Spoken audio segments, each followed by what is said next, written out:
Swinny? Yeah, so this week I wanted to take a look at a new game that I randomly saw that I has buzz about it, but I didn't hear about it until basically I just saw an achievement list pop up. I'm like, what is this game? And I looked at it, I'm like, oh man, this looks awesome. So I essentially played about 15 hours of the gothic metroidvania soulslike called Ender Lilies, Quietus of the Nights. So this game is out essentially on everything or coming out on everything, I should say. So it's available on PC, Switch, Xbox One, and Xbox Series X now, but it is coming to PlayStation 4 and PlayStation 5 in Q3 2021. I think it was meant to release at the same time. For whatever reason, it was pushed back. So this was developed by a studio named Livewire and published by Binary Haze Interactive. Honestly, I couldn't find much about these two outfits, so it's very possible that this is the first game they've put out, but I'd love to be wrong about that. I'd love to see if they've done anything before this. But yeah, the first thing I'm just going to do is Mike. So this is, right, Metroidvania. Mm-hmm. This is a Souls-like. This has RPG mechanics, and it's got a cool dark fantasy setting. Oh my god, oh my god, oh my god, oh my god, oh my god. Are you going to buy this game? This is an audio podcast. Remember that. Don't just look at me. Don't just look at me. Are you going to buy this game? This game is made for you. Probably. So, okay. It's also got bullet hell like functionality in it. Just looking at the images, it's interesting. I mean, I've only come across one part of that so far. But basically, this game, what is it? So, as I mentioned, they call it a dark fantasy 2D action RPG, but to me, it is really. You could say Metroidvania Souls-like, and to me, it just nails it perfectly. And when I say the Metroidvania part is fairly obvious, when I say the Souls-like, I'm saying that as someone that loves the Souls games. So I don't say it lightly, because it has a bonfire equivalent called a respite, with basically respawns enemies, but that also refills your Estus flask equivalent called prayers. And the enemy placement, which I'll get into a bit as well, is very Souls-like. So it doesn't have a stamina bar, but it also feeds the lore through drip feed, item description things as well. So it's very much got that vibe. You go into a boss fight, it has the name appear above the health bar, just like Soul, it's very Souls in that regard. But what does this game play like? So it has light RPG mechanics. They're definitely light in the sense that you level up and you can equip relics to give you passive buffs, but it's not like you're sitting there speccing a character or anything like that.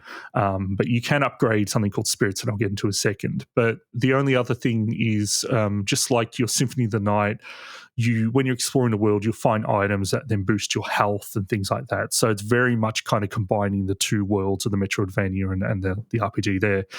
But the spirits. So spirits are the skill system of the game, basically the entire combat system. And this is probably the most unique aspect of Ender Lilies, apart, that sets it aside from something like your Hollow Knight or your Symphony of the Night or anything like that.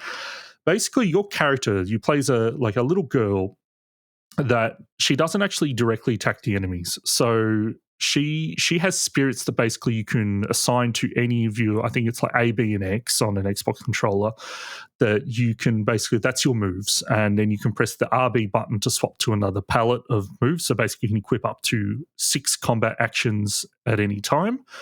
And the spirits appear. So I think Zelda in Smash Brothers, she can summon a Phantom Knight to attack someone. It's kind of like that. It's kind of like a Persona from the Persona games, or like a Stan from JoJo, something where this spirit appears around your character and then attacks the enemy. It's really, really neat. It looks great.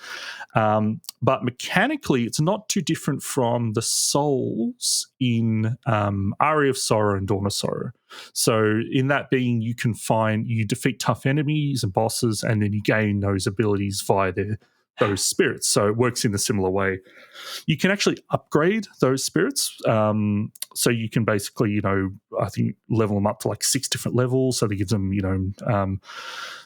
it basically just gives them more attack power, but also just, I think projectiles, you can shoot more projectiles, and also allows you to do, basically you've got a limited amount. Some of them there's a counter move that you can press a spirit, and you can only do it like 14 times.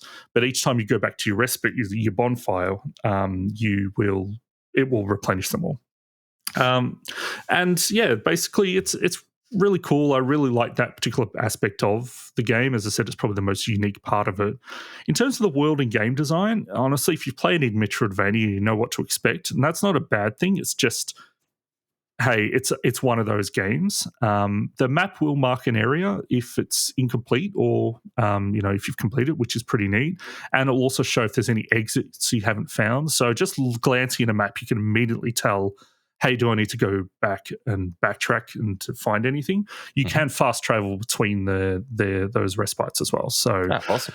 Yeah. Good quality of life thing. Yeah. And so the enemy placement, to me, this is one of the biggest inspirations from Souls. So it definitely feels like when you're going through the areas, if you just rush through, you're going to get wrecked. You need to actually learn the placements, and it's not random. The enemies are placed each time they get respawned in the exact same places. And it's very closer to Souls than something like Sifting Night, where it feels like a lot of the enemies are just fodder.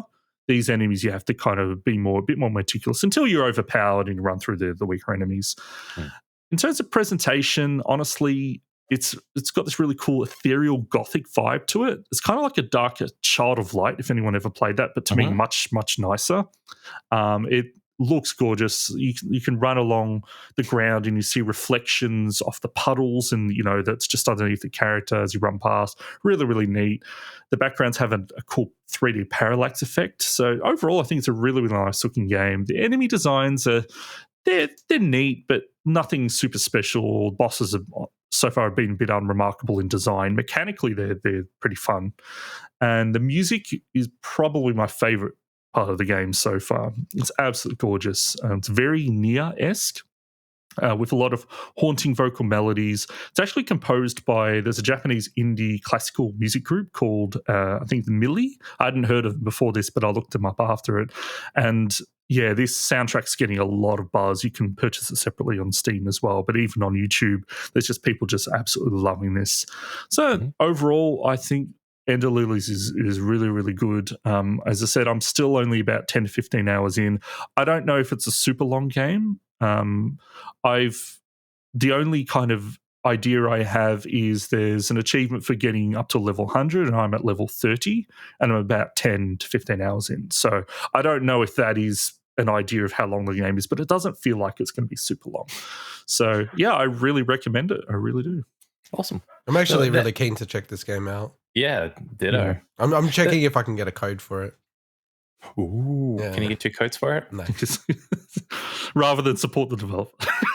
That is supporting the developer. What do you mean? Reviewing is like, that's actually probably more of a support than buying it. Sure. Yeah. The mechanic you mentioned reminds me of Bloodstained Ritual of the Night, where you have the kind of like summon things. Yeah, so they're very much similar.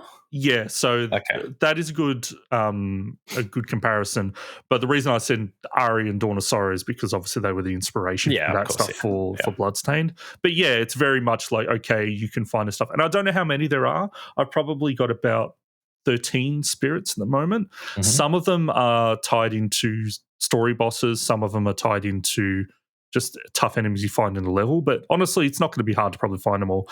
But they also upgrade your environmental abilities. So Metroidvania style, they will give you double jumps, you swim in water. That's what I was going to ask next. So they double up as an upgrade. Some of them do. Some are like the story ones do. Yeah. Cool. So that'll gate off your progress and allow you to go back and get new items and stuff. So boy, this sounds right up my alley. Man.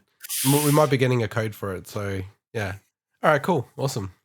I'm really keen to check this out. I reckon I was just checking it on the Switch because this is like one of those weird ones, Mike, that you want to play on the Switch, but is it like Bloodstained where it's like so compromised it's not worthwhile? And from what I've seen, because not many people have reviewed it, it does seem pretty decent on the Switch. It's just like minor hitching.